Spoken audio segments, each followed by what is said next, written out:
ఆంధ్రప్రదేశ్లో సార్వత్రిక ఎన్నికల పోలింగ్ ముగిసినప్పటికీ అధికారంలోకి రాబోయే పార్టీపై రకరకాల చర్చలు జరుగుతున్న సంగతి తెలిసిందే. ఇందులో భాగంగా అనూహ్యంగా ఒక అంశాన్ని ఒక వర్గం మీడియా జనాల్లోకి బలంగా తీసుకెళ్లింది. పోలింగ్ భారీగా నమోదైంది కాబట్టి అది పూర్తిగా ప్రభుత్వ వ్యతిరేక ఓటే, అందువల్ల అధికారం కూటమిదే.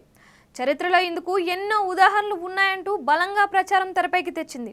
దీంతో ఒక వర్గం ప్రజానీకం ఈ విషయాలను బలంగా నమ్మిందని చెబుతున్నారు. ఈ నేపథ్యంలో బెట్టింగ్ రాయళ్లు బరిలోకి దిగారు. ఈ క్రమంలో గురువారం వరకు టీడీపీ మీద 1:1.5 బెట్టింగ్ జరిగిన పరిస్థితి. పెరిగిన పోలింగ్ కారణాన్ని చూపెడుతూ కూటమి గెలుపును కన్ఫర్మ్ చేశారు. ఈ నేపథ్యంలో కొంతమంది కావాలనే ఈ తరహా ప్రచారం చేస్తున్నారు అనే చర్చ తెరపైకి వచ్చింది.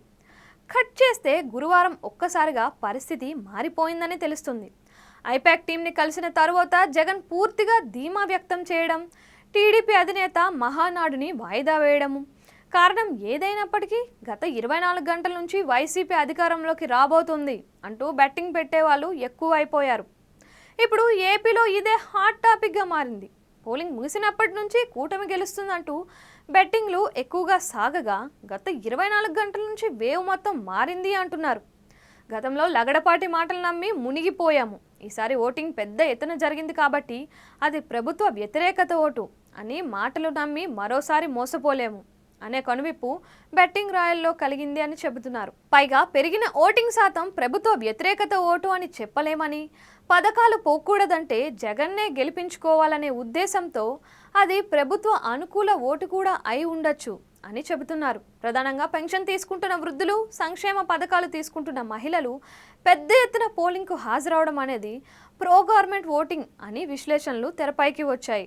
ఇదే సమయంలో లోకల్ సర్వేలు అన్నీ వైసీపీకి అనుకూలంగా చూపిస్తున్నాయని, ఇదే సమయంలో కొన్ని జాతీయ సర్వేలు కొన్ని మాత్రమే కూటమికి అనుకూల ఫలితాలు ఇస్తున్నాయని భావిస్తున్నారు. ఎస్సీ, ఎస్టీ, ముస్లిం, క్రిస్టియన్స్లలో సుమారు 90% వైసీపీకి వేశారని, బీసీలు కూడా 50%, కాపులు, మహిళలు 50 నుంచి 60% జగన్కి జైకొట్టిన పరిస్థితి. కూటమి గెలిస్తే ఇప్పుడు కరెక్ట్గా అందుతున్న పథకాలు ఆగిపోతాయని, పైగా అంతగా జగన్పై వ్యతిరేకత రావడానికి గల కారణాలు కూడా లేవని, కోవిడ్ లాంటి కారణం దొరికినా ప్రజలకు పథకాలు ఆగకుండా అందించారని ప్రజల్లో విశ్వాసం బలంగా ఉందని చెబుతున్నారు. ఇదే సమయంలో జగన్ కంటే ఎక్కువ పథకాలే ఇస్తామని చంద్రబాబు చెప్పినా అధికారంలోకి వచ్చిన తర్వాత టర్మ్స్ అండ్ కండిషన్స్ చాలా ఉంటాయని, నమ్మే పరిస్థితి లేదని భావించి చెబుతున్నారు. పైగా వైఎస్ జగన్పై ఒక వర్గం మీడియాలోనూ టీడీపీ నేతలు చెబుతున్న మాటల్లో మాత్రమే వ్యతిరేకత కనిపిస్తుంది.